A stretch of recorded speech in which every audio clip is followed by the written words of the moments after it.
이 사탄교 믿는 사람들 많습니다. 예. 요즘에 많이 늘어나고 있어요. 얼마 전에 그 LA 타임즈에서 그 기사도 나왔어요. 근데 그 사탄교의 1계명, 사탄경의 첫 번째가 뭔지 아세요? 걔네의 1계명. 예수님을 믿지 말아라가 아니에요. 1계명이 뭔지 아세요? 너 하고 싶은 대로 해. 왜요? 그게 핵심인 거예요. 하나님하고만 떼놓으면 돼요. 그러면 뭐예요? 자기 밥이에요. 그 떼어놓는 방법은 뭡니까? 자기 판단과 자기 생각대로 자기가 살도록 하는 거예요. 그러면 하나님이 주인이 아니고 자기가 주인이 되는 순간 그 사람은 사실은 자기가 자신을 따른다고 생각하지만 누구의 수하로 들어가는 거예요? 사탄의 밥이 되는 거죠. 그래서 사단이 그걸 노린 거예요. 하나님의 약속을 기억하지 못하고 네가 네 판단, 그 판단 맞았어요. 정말 보암적 지혜롭게 할 만큼 탐스럽고 그 순간 누가 되는 거예요? 네가 하나님이 되는 거예요. 이게 지금도 똑같은 거예요. 그래서 여러분 첫 번째가 뭐라고? 회개인데 회개가 뭐라고요? 나를 내려놓고 내 생각 내려놓고 하나님 뜻을 먼저 구하는 거라고요. 내가 주인인 그 삶에는 구원이 없는 거예요. 이게 첫 번째 스텝이에요. 근데 이거 안 하고 성령 구하고 이거 안 하고 막 제자 훈련 다 받으면 어떻게 됩니까? 결국에는 진리를 배우지만 진리에 이르지 못하는 거예요. 왜요? 난 예수께 속한 자가 아니니까. 하나님이 세상을 이처럼 사랑하사 독생자를 주셔서 누구든지 믿는 자를 멸망치 않게 하셨는데 이 약속이 내 안에 이루어지지, 이 생명이 내 안에 오지 않는 거예요. 부족하고 연약해도 괜찮아요. 부족한 자기 자신을 여러분 인정하시고 예수님을 그래서 의지하세요. 그리고 기록된 예수님의 말씀대로 먼저 순종하려고 하세요. 그럼 뭐예요? 주님이 우리의 왕이 되시고 우리 주가 되셔서 우리를 뭐예요? 끝까지 인도해 주시겠다고 약속하시는 거예요. 우리는 그럴 때 이기는 자가 됩니다. 요한계시록에 나오는 이기는 자는 이단들이 말하는 그런 자기의 종교심으로 이기는 게 아니라 자기를 부인하고 주님을 따라가는. 그래서 뭐예요? 요한계시록에 보면 하나님의 성도들의 특징이 뭐라고요? 어린 양의 뒤를 쫓아간다고요. 어린 양을 앞서가는 사람들.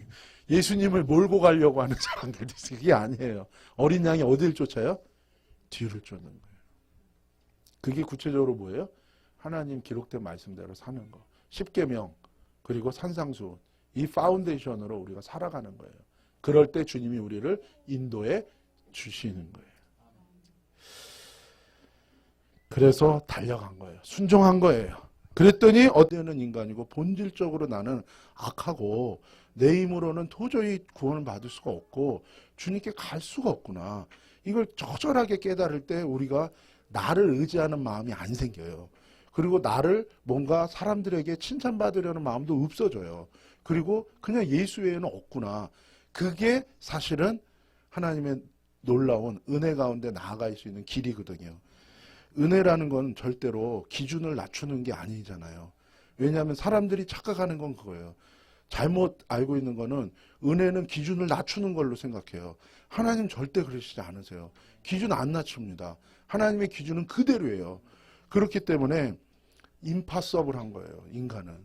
근데 하나님이 파서블하게 하시는 거 그게 은혜인 거예요. 근데 그 은혜는 주님만 바라보고 주께 속한 자에게 주님이 역사하시는 거예요.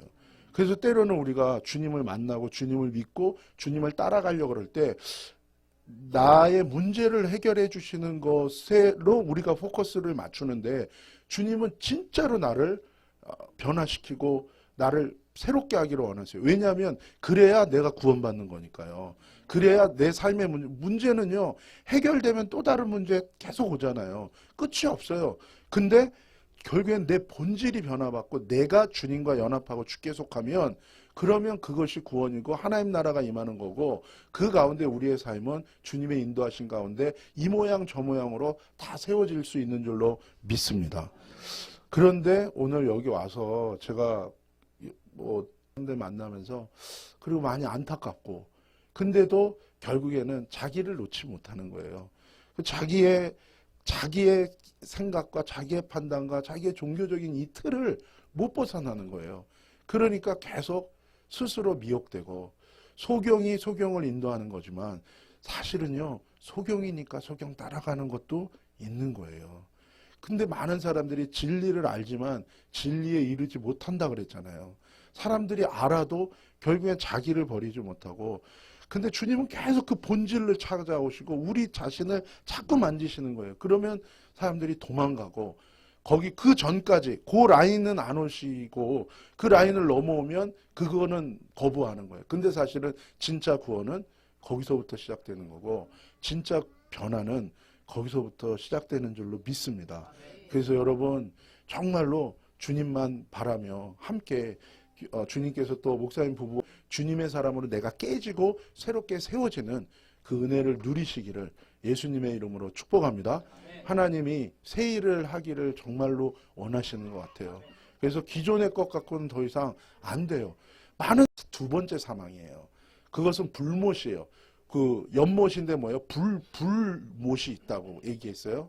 두 번째 사망은 뭐예요? 완전히 사단과 그의 졸개들 귀신들이를 위하여 예비된 것인데, 예수 그리스도를 따르지 않고 그 귀신을 따르며 자기를 구하고 범죄하고 결국 그 귀신을 따랐던 사람들이 마지막으로 그들을 위하여 예비된 곳에 주님을 따르지 않고 범죄하며 귀신을 따랐던 사람들이 가게 되는 그 불못, 그 마지막 심판, 그렇죠? 영원한 그 불못에 들어갈 자의 리스트가 요한계시록에 나오잖아요, 뒤에.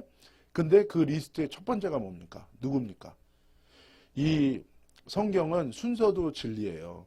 그래서 특별히 언어도 이 히브리어나 헬라어는 앞에 나오는 말, 그 어떤 리스트 가운데 맨 앞에 나오는 건요, 제일 중요한 거예요. 그리고 가장 그 핵심인 거예요. 그런데 지옥 가는 불못에 떨어질 둘째 사망의 해를 입는 자들의 리스트 중에 맨 앞에 나오는 명단이 있어요. 그 누굽니까? 여러분? 보통은 우리가 생각하는 연쇄살인범 뭐 이런 거 생각하잖아요. 물론 그것 큰 죄죠. 그런데 그 리스트에는 아이러니하게 제일 먼저 나오는 그 리스트가 누구냐면 두려워하는 자예요. 두려워하는 자라는 거예요. 여러분 두려우면 사실은 위로받아야 될 것 같잖아요. 괜찮아 아마, 그렇죠? 근데 두려워하는 자라는 거예요. 왜 그럴까요, 여러분? 이게 창세기하고 연결이 되잖아요. 창세기 인간이 범죄한 다음에 인간이 하나님께 보였던 첫 번째 리액션이 뭡니까? 하나님이 찾으시잖아요. 아담아 어디 있냐고. 근데 우리가 읽는 그 성경 동화책에는 숨었는데 그 이유가 뭘로 나오죠? 옷을 안 입어서 부끄러워서 숨은 걸로 나오잖아요. 근데 성경에는 뭐라고 나오죠? 부끄러운 게 아니라 내가 두려워서 숨었다는 거예요. 두렵다는 것 자체가 예수께 속하지 않은 하나님과 끊어진 인간의 본질적인 상태입니다. 두렵다는 건 뭐예요? 예수께 속하지 않았다는 거예요. 내 안에 두려움이 있다는 건 뭐예요? 여전히 내가 주님과 분리되어 있다는 뜻이에요. 그래서 사실은 구원의 첫 번째 단계가 뭡니까? 예수께 속하는 거예요. 예수께 속한 자. 우리가 찬양 많이 했잖아요. 뭐래요? 그가 이사야서를 읽는 것을 들었다는 거예요. 여러분 이게 또 하나의 비밀이에요. 순종하는 사람에게는 뭐예요? 하나님이 들려주시는 게 있는 거예요. 순종하는 사람한테는 보여주시는 게 있는 거예요. 전도할 때도 나를 들여 순종함으로 내가 저 사람에게 다가가면 이렇게 저 사람에 관하여 들려주시고 보여주셔서 저 사람을 내가 컨택할 수 있고 만나서 복음을 전할 수 있는 그 포인트를 알게 해 주시는 거예요. 그리고 우리 인생 가운데서도 아무것도 보이지 않는데 우리가 먼저 내가 순종해야 될 말씀을 구하고 그 뜻대로 내가 순종할 때 하나님이 보여주시고 들려주시고 그전에는 보이지 않던 길들이 보이고 열리고 우리 안에 펼쳐지게 하시는 거예요. 그래서 뭐라고 말씀하십니까? 하나님이 우리의 미래를 알지 못하게 하셨다고. 뭐라고요? 우리로 하여금 하나님만 의지하게 하려고요. 알면, 선악을 아는 지식이 내게 있으면 내가 하나님 뜻대로 사는 게 아닌 거예요. 그것이 가장 큰 미혹입니다.